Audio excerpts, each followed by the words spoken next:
வாழ்க வையகம், வாழ்க வையகம், வாழ்க வளமுடன். அனைவருக்கும் வணக்கம். அனைவருக்கும் இனிய புத்தாண்டு தின நல்வாழ்த்துக்கள். 2024 இந்த வருடம் நமக்கான வருடமாக இருக்க வேண்டும். குறிப்பாக போட்டித் தேர்வு மாணவர்கள் அனைவரும் இந்த வருடத்தை நன்றாக பயன்படுத்தி வாழ்வில் மேலே உயர்ந்து பறக்க ரஹ்மானின் வாழ்த்துக்கள். திட்டம் 2024 அப்படிங்கிறத இப்போ உங்களுக்கு அறிமுகப்படுத்தணும். இந்த திட்டத்தை இப்போ மட்டும் இல்லை, நீங்கள் இந்த லைஃப்பில் நீங்கள் இந்த எண்டு வரையும் நீங்கள் இந்த திட்டத்தை நீங்கள் பயன்படுத்தலாம். நீங்கள் பயன்படுத்தி பாருங்கள். இந்த திட்டத்தை நீங்கள் பயன்படுத்தும் பொழுது ஒரு குறிப்பிட்ட சில நாட்களே உங்களுக்கு அதோட ரிசல்ட் கிடைக்கும். அப்படி என்ன திட்டம் அப்படின்னு தானே நீங்கள் பார்க்குறீங்க. வெறும் 2 மணி நேரம் அது உங்களுக்காக, லைஃப் ஃபுல்லாகவே இந்த ஒரு 2 மணி நேரத்தை உங்களுக்காக நீங்கள் பயன்படுத்துங்க. அதில் முதல்ல என்ன அப்படின்னு பார்த்துட்டோம்னா, 1 மணி நேரம் உடற்பயிற்சி. இந்த 1 மணி நேரம் உடற்பயிற்சி தான் எல்லாத்துக்குமே பேஸ். நீங்கள் எவ்வளோ உடற்பயிற்சி நீங்கள் செய்கிறீங்களோ ஹார்மோன், எல்லா ஹார்மோனை ப்ராப்பராக உங்களுக்கு சுரக்கும். இந்த ஹார்மோன் இன்பேலன்ஸாக இருக்கிறனால தான் அனைத்து விதமான உடற்கூறு சம்மந்தமான நோய்களோ, டயபிட்டிஸ், இந்த சுகரு எல்லாமே எதனால் வருது அப்படின்னா, அந்த இன்சுலின் சுரக்காமல் இருக்கிறனால தான். அந்த ஹார்மோன் கரெக்டாக சுரக்கலை அப்படின்னா இவ்வளோ ப்ராப்ளம் வரும். ஸோ அதுக்கு நம்ம ஒர்க் அவுட் பண்ணணும். நம்ம சந்தோஷமாக இல்லாததுக்கும், நம்ம சோம்பலாக இருக்கிறதுக்கும், சோர்வாக இருக்கிறதுக்கும் அனைத்துக்கும் என்ன காரணம் அப்படின்னா, நம்ம உடற்பயிற்சி செய்கிறதில்ல. நம்ம உடற்பயிற்சி செஞ்சோம் அப்படின்னா ஹார்மோன் இன்பேலன்ஸ் இல்லாமல் கரெக்டாக எல்லாத்துக்கும் சுரக்கும், நம்ம ஃப்ரெஷ்ஷாக இருப்போம். ஸோ ஃபஸ்ட்டு பேஸ் எங்கே ஆரம்பிக்குது அப்படின்னா நம்ம உடற்பயிற்சி தான். ஸோ உடற்பயிற்சி செஞ்சோம்னா நம்ம சந்தோஷமாக இருக்கலாம், நோய் எது வராது, நோய் எதிர்ப்பு சக்தி அதிகமாக இருக்கும், எல்லாத்துக்குமே உங்களுக்கு பெனிஃபிட்டாக இருக்கும். ஸோ ஃபஸ்ட்டு நம்ம எப்படி எடுத்துக்கிறோம் அப்படின்னா இந்த 1 மணி நேரம் உடற்பயிற்சி தான். ஓகேவா?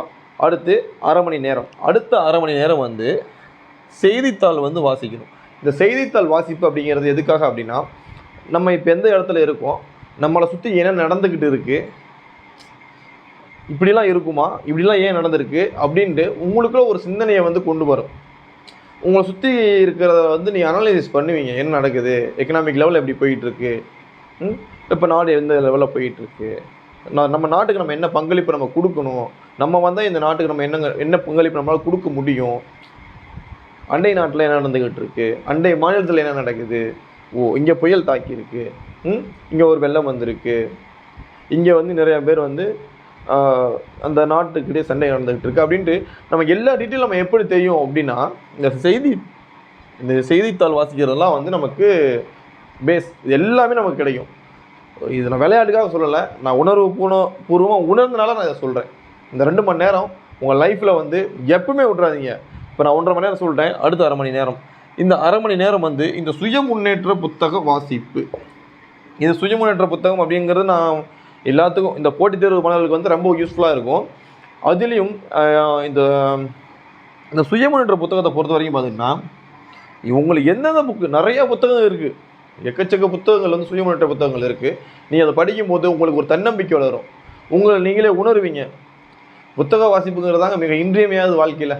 நீங்கள் புத்தகங்களை வாசிக்க உங்களுக்கு அறிவு திகட்டும். ஆமாம், அப்படி இருக்கும் அந்த 30 மினிட்ஸ். ஓகேவா? ஸோ இதில் ஒரு அரை மணி நேரம், இதில் ஒரு அரை மணி நேரம், இது 1 மணி நேரம். ஆக டோட்டலாக பார்க்கும்பொழுது பார்த்தீங்கன்னா 2 மணி நேரம். திட்டம் 2024 இது லைஃப் ஃபுல்லாக நீங்கள் ஃபாலோ பண்ணுங்கள். 2024 மட்டும் இல்லை, லைஃப் ஃபுல்லாக இதை எப்பவுமே அவங்களோட ஒரு டெய்லி ரொட்டீன் ஹேபிட்டாக வச்சுக்கோங்க.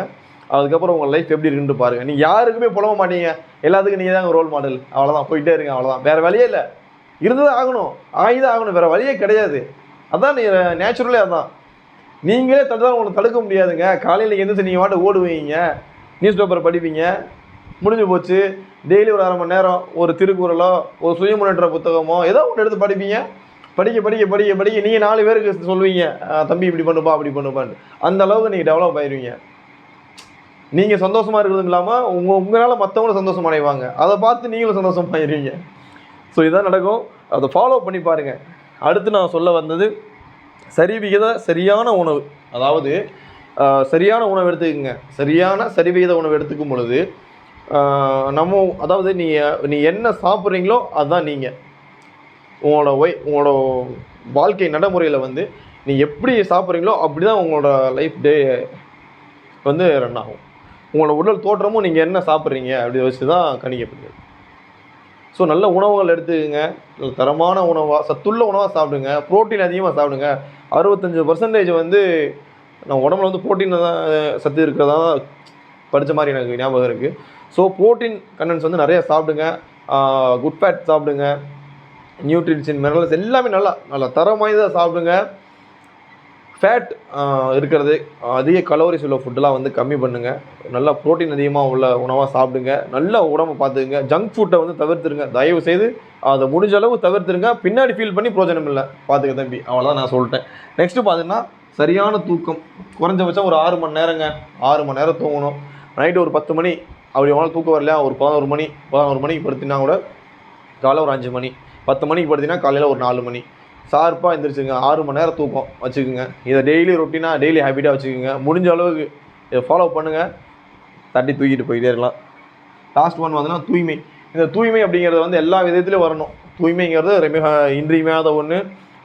டெய்லியும் பார்த்திங்கன்னா 2 டைம்ஸ் காலையிலையும் நைட்டும் ப்ரஷ் பண்ணுங்கள். காலை அதாவது டியூட்டிக்கு அதாவது வேலைக்கு போகிறவங்களாக இருந்தால் காலையிலையும் டியூட்டி முடிச்சு வந்து குளிங்க. எல்லாருமே அதான் 2 நேரம் குளித்தா உடம்புக்கு ரொம்ப நல்லது. உங்களை ஹீட்டை வந்து தணிக்கும்.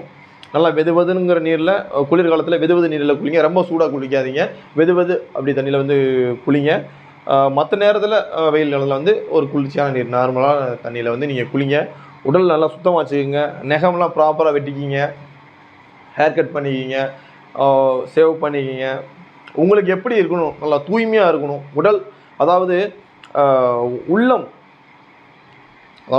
நம்மளோட உள்ளம் வந்து எவ்வளவு ஸ்ட்ராங்காக இருக்குது அப்படின்னா, நீ எவ்வளோ உன்னை நீ தரம் உயர்த்திக்கிறியோ, உன் உடலை வந்து நீ பராமரிக்கிறியோ, உன் தோற்றத்தை நீ பராமரிக்கிறியோ, அந்த அளவுக்கு உன் உள்ளம் ஸ்ட்ராங் ஆகுமா. ஸோ நல்லா டிசிப்ளினாக ஒரு தூய்மையாக ரொம்ப உங்களை நல்லா கேர் பண்ணிங்க. உங்களை நீங்கள் லவ் பண்ணுங்கள். வேறு யாரையும் நீங்கள் தேடாதீங்க. எல்லாமே உங்களை தேடி வரும். உங்களை நீங்கள் என்னைக்கு லவ் பண்ண ஆரம்பிக்கிறீங்களோ இந்த உலகம் உங்களை லவ் பண்ண ஆரம்பிக்கும். இதுதான் உண்மை, இதுதான் விதி. Love you all. Have a great day. வெற்றி மேல் வெற்றி வர, விருது வர, பெருமை வர, மேதைகள் சொன்னது போல் வாழ்ந்திட வேண்டும். பெற்ற தாய் தந்தையின் புகழும் பிறந்த மண்ணின் புகழும் வற்றாது என்றும் உங்களோடு வாழ்ந்திட வேண்டும். மேலே உயர்ந்து பெற. Love you all.